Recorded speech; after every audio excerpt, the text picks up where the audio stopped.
Cookery சேனலை பார்த்து யார் வேணாலும் சமையல் பண்ணலாம். ஆனா சுவையான சமையல் பண்றது எப்படி? நான் இதயம் நல்லெண்ணெயில சமையல் பண்றேன். ஆஹா ஓஹோன்னு பாராட்டுறாங்க. நீங்களும் இதயம் நல்லெண்ணெயில சமையல் பண்ணுங்க, பாராட்ட வாங்குங்க. தினம் தோறும் வாங்குவே இதயம். 2 ஸ்பூன் போதும். Lion date syrup. இதுல அயன், ஃபைபர், விட்டமின்ஸ், நோய் எதிர்ப்பு சக்தி அதிகமா இருக்கு. Lion date syrup. வணக்கம். செய்திச் சுருக்கம். இன்று விஜய் திவாஸ் தினம். ஜனாதிபதி பிரதமர் புகழாரம். 1971ஆம் ஆண்டு வங்கதேசம் தனி நாடாக பிரிந்தது. தனது சொந்த குடிமக்களாகிய வங்காளிகளை படுகொலை செய்தது பாகிஸ்தான் ராணுவம். சொந்த நாட்டில் விடுதலைக்காக சண்டையிட்ட மக்களுடன் இணைந்து போரிட்டு அவர்களுக்கான விடுதலையையும் இந்திய ராணுவம் பெற்று தந்தது.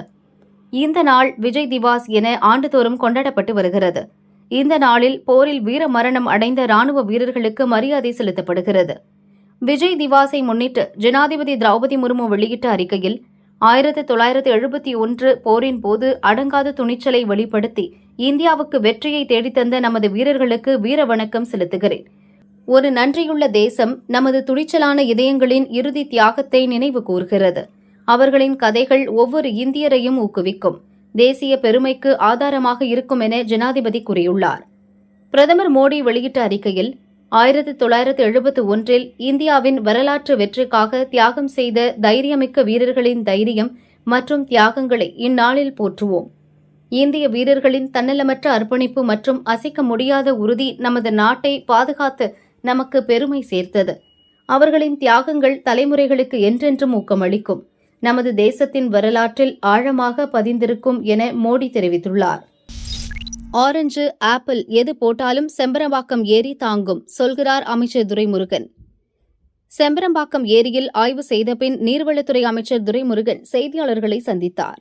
சார், இன்னும் ஒரு சில ஆரஞ்சு அலர்ட் விடப்பட்டிருக்கு. செம்பரம்பாக்கம் ஏரியா தாங்குமா சார்? ஆரஞ்சு போட்டாலும் சரி, ஆப்பிள் போட்டாலும் சரி. ஒரத்தூர்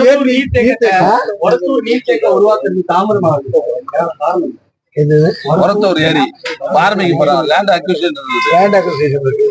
நம்ம நாட்டுல தான் எப்ப எதுக்கும் மட்டும் ஒரு கோர்ட்டு போயிருக்காங்க. கோர்ட்ல சேவ் கொடுத்துருவாங்க. சார், இந்த உபரி நீர் திறப்பால இந்த பாலம் தாங்கலப்பா. இந்த அதிமுக ஆட்சியில கட்டப்பட்டது 6000 கணக்கு சாலை மேல தண்ணி போகுது. அதனால மக்கள் பாதிக்கப்படுறாங்க. இப்ப இந்த குறையை அதை பற்றி தான் சொல்ல விரும்பல. குறை இருந்தால் நிவர்த்தி செய்யப்படும். இந்த புயல்ல திமுக அரசு சரியா செயல்படல. அதிமுக பொதுக்குழு கூட்டத்துல தீர்மானம் போட்டிருக்காங்க சார். எங்களை பாராட்டிய போடும். அது எதிர்கட்சி அப்படி போடல. நான் எதிர்கட்சிக்கிறேன். நானே சொல்றேன் அப்படி போடுறேன் சார். குப்பையை பொதுமக்கள் கொட்டுறதா சொல்றீங்க. காஞ்சிபுரம் மாநகராட்சி குப்பையை வையாவூர்லயே கொட்டுறாங்க. ஏன் சொல்றேன்? அதிகாரிகளே கொட்டுறாங்களா சார்? அம்மா எங்க வேற ஊர்லயே கொண்டா பாலாறு கொட்டுறாங்கன்னு சொல்றேன். அதிகாரிகள் ஆளுங்க எல்லாருமே ஊருக்கு அழைச்ச பிள்ளையார் கோயில் மாதிரி கொண்டாந்து ஏரியில குப்பையில கொட்டிட்டு போயிருப்பாங்க. அது ஏதாவது இதுவரையில் குப்பையை அள்ளணுன்ற ஒரு அவர்னஸ் கொண்டாட்டாங்க. இப்போ இல்லைன்னு சொல்ல எல்லா முனிசிபாலிட்டியும் எல்லாத்தையும். ஆனா அந்த குப்பையை எங்க கொட்டுறதுன்றதை மட்டும் சொல்லாம விட்டாங்க. அதனால என்ன பண்றாங்க, எடுத்து கொண்டாந்து எங்க கொட்டிட்டு போயிடும். இதுக்கு என்ன பண்ண சொல்றீங்க? நானும் என்னுடைய வேலூர்ல பெரிய தகராறு இருக்குது. அதுக்காக நானே ஒன்றும் அதை கூட உட்காந்து பார்த்தா அப்போ இப்ப மறுபடியும் பண்றேன். என்னையும் மீறி கொட்டிட்டு தான் போறேன். நீங்க அதிகாரிகளை கொஞ்சம் வான் பண்ணலாமே சார். இந்த மாதிரி போய் அடிக்கடிக்க பாருங்க, குப்பை கொட்டினா ஸ்ட்ரிக்டா ஃபைன் போடணும். நீங்க அதிகாரிகளை வான் பண்ணலாமே. வான் பண்ணலாம்.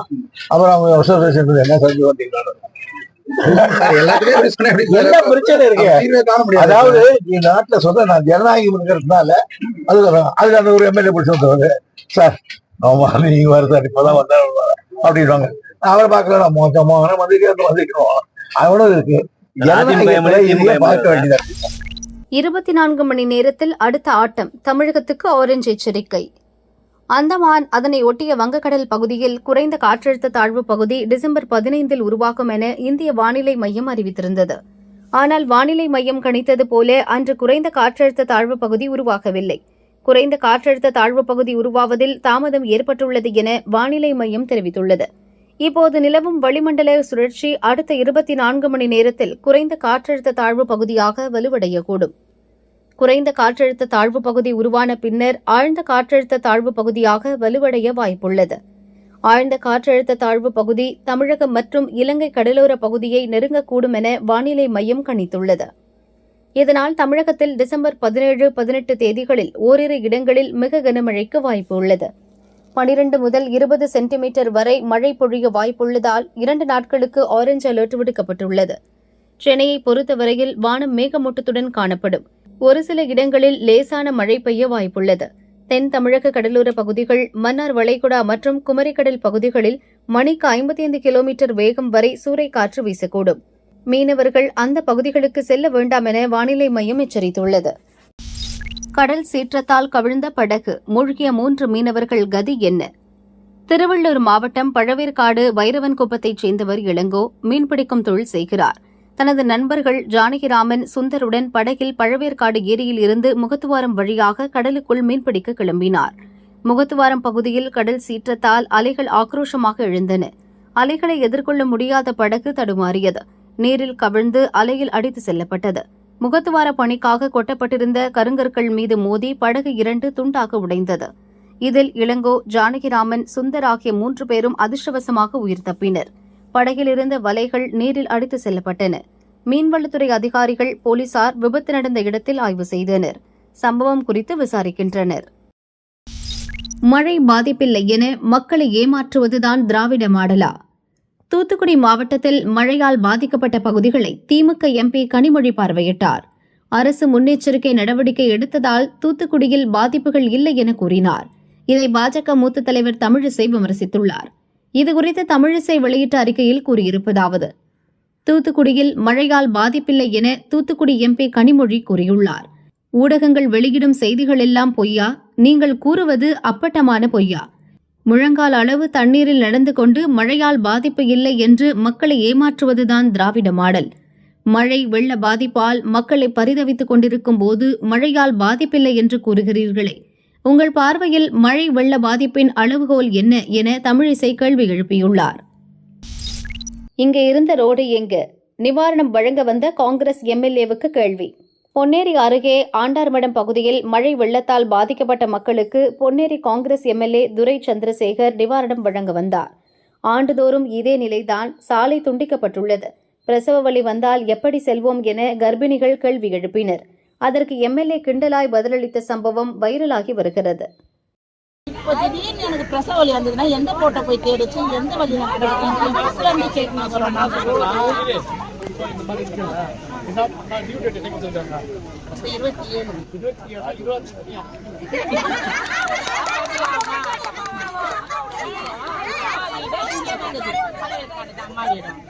ஓகேவா?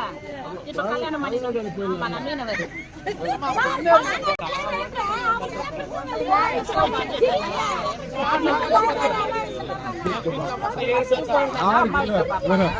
ரோடே எந்த ரோட்ல பைக் ஓட்டுவேன்?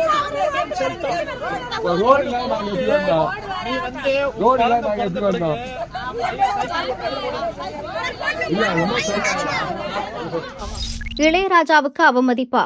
ஸ்ரீவில்லி கோயில் நிர்வாகம் மறுப்பு. ஸ்ரீவில்லிபுத்தூர் ஆண்டாள் கோயில் ஆடிப்புற கொட்டகையில் மார்கழி மாத தொடக்கத்தை முன்னிட்டு நேற்று இரவு திவ்ய பாசுரம் இசை மற்றும் பரதநாட்டிய நிகழ்ச்சி நடந்தது. ஸ்ரீ சடகோப ராமானுஜ ஜீயர், ஸ்ரீ தீர்த்தண்டி சின்ன ஸ்ரீமன் நாராயண ராமானுஜ ஜீயர் தலைமை வகித்தனர். பாஜக கட்சியின் ராஜ்யசபா உறுப்பினரும் இசையமைப்பாளருமான இளையராஜா சிறப்பு விருந்தினராக கலந்து கொண்டார். ஆழ்வார்களின் பாசுரங்களுக்கு இளையராஜா இசையமைத்த திவ்ய பாசுரம் ஆல்பத்தில் ஆண்டாள் பாசுரங்களை இசை கலைஞர்கள் பாடினர். தொடர்ந்து பரதநாட்டிய நிகழ்ச்சி நடந்தது. இதில் ஆயிரக்கணக்கான பக்தர்கள் கலந்து கொண்டனர். முன்னதாக ஆண்டாள் கோயிலுக்கு வந்த இளையராஜாவுக்கு இந்து சமய அறநிலையத்துறை இணை ஆணையர் செல்லத்துறை தலைமையில் வரவேற்பு அளிக்கப்பட்டது. ஸ்ரீ சடகோப ராமானுஜ ஜீயர், ஸ்ரீ தீர்த்தண்டி சின்ன ஸ்ரீமன் நாராயண ராமானுஜ ஜீயர் ஆகியோருடன் சென்ற இளையராஜா ஆண்டாள் சன்னதி, நந்தவனம், பெரிய பெருமாள் சன்னதியில் சாமி தரிசனம் செய்தார். ஆண்டாள் சந்நிதியில் கருவறைக்கு முன் உள்ள அர்த்த மண்டபத்திற்கு வெளியே வசந்த மண்டபத்தில் நின்றே பக்தர்கள் சுவாமி தரிசனம் செய்ய அனுமதிக்கப்படுகின்றனர். நேற்று இரவு ஜீயர்களுடன் தரிசனம் செய்த இளையராஜா வசந்த மண்டபத்தை தாண்ட அர்த்த மண்டப வாசல் அருகே நின்றார். அப்போது கோயில் அர்ச்சகர் சின்ன ஜீயரிடம் வசந்த மண்டபத்தில் நின்று சாமி தரிசனம் செய்ய வேண்டும் என கூறினார். அதை சின்ன ஜீயர் இளையராஜாவிடம் கூறியதும் அவர் அர்த்த மண்டப வாயிலில் நின்று சுவாமி தரிசனம் செய்தார். பின்னர் கோயில் அர்ச்சகர்கள் ஸ்ரீ சடகோப ராமானுஜ ஜீயர், ஸ்ரீ தீர்த்தண்டி சின்ன ஸ்ரீமன் நாராயண ராமானுஜ ஜீயர், இளையராஜா ஆகிய 3 பேருக்கும் ஆண்டாள் சூடிய மாலை மற்றும் பட்டு வஸ்திரம் கட்டி மரியாதை செய்தனர். இணை ஆணையர் ஆண்டாள் படம் மற்றும் பிரசாதம் வழங்கினார்.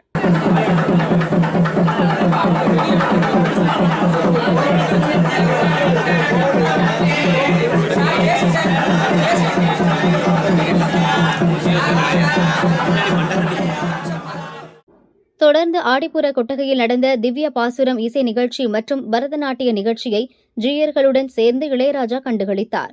இதற்கிடையே இளையராஜா அவமதிக்கப்பட்டதாக செய்திகள் வெளியான நிலையில் ஆண்டாள் கோயில் நிர்வாகம் அதனை மறுத்துள்ளது. இளையராஜா அவமதிக்கப்படவில்லை. ஆண்டாள் கோயில் நிர்வாகம் சார்பில் அவருக்கு முழு மரியாதை அளிக்கப்பட்டது. இளையராஜாவும் ஆண்டாள் தாயாரை பக்தியுடன் வணங்கி மன நிறைவுடன் சென்றார் என ஸ்ரீ சடகோப ராமானுஜ ஜீயர் சுவாமிகள் விளக்கமளித்துள்ளனர். சென்னையில் கால் வைத்ததும் குகேஷுக்கு மாஸ் வரவேற்பு.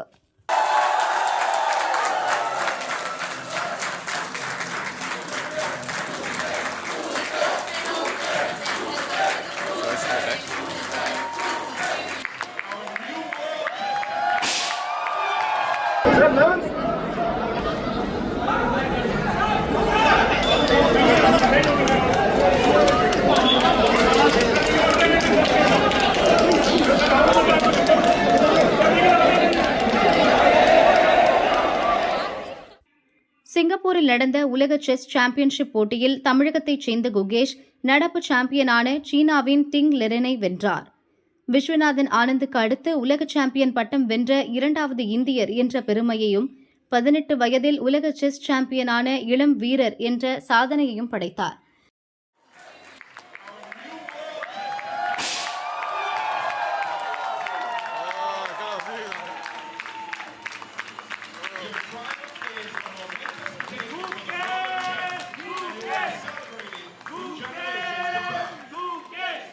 இன்று சென்னை திரும்பிய குகேஷுக்கு தமிழக அரசு தரப்பில் உற்சாக வரவேற்பு அளிக்கப்பட்டது.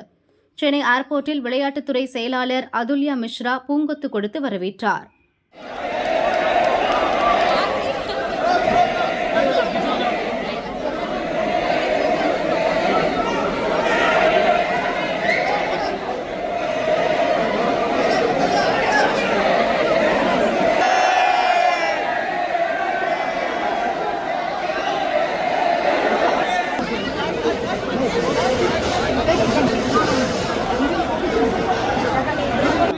You can speak. Thank you for all the support. It means a lot to bring back the trophy to India, and thank you for this reception. I hope we can have a great time in the next few days celebrating together. Thank you. கனவு நனவாகியுள்ளது. ஆதரவளித்த அனைவருக்கும் நன்றி. உங்கள் மகிழ்ச்சியை பார்க்கும்போது கோப்பையை மீண்டும் India கொண்டு வருவதில் உள்ள அர்த்தம் தெரிகிறது. எனக்கு அதிக எனர்ஜியை கொடுத்துள்ளீர்கள். வெற்றியை ஒன்றாக கொண்டாடுவோம் என குகேஷ் பேசினார். சென்னை கலைவாணர் அரங்கத்தில் குகேஷுக்கு நாளை பாராட்டு விழா நடக்கிறது. தமிழக அரசு தரப்பில் 5 கோடி பரிசுத் தொகை அறிவிக்கப்பட்டுள்ளது.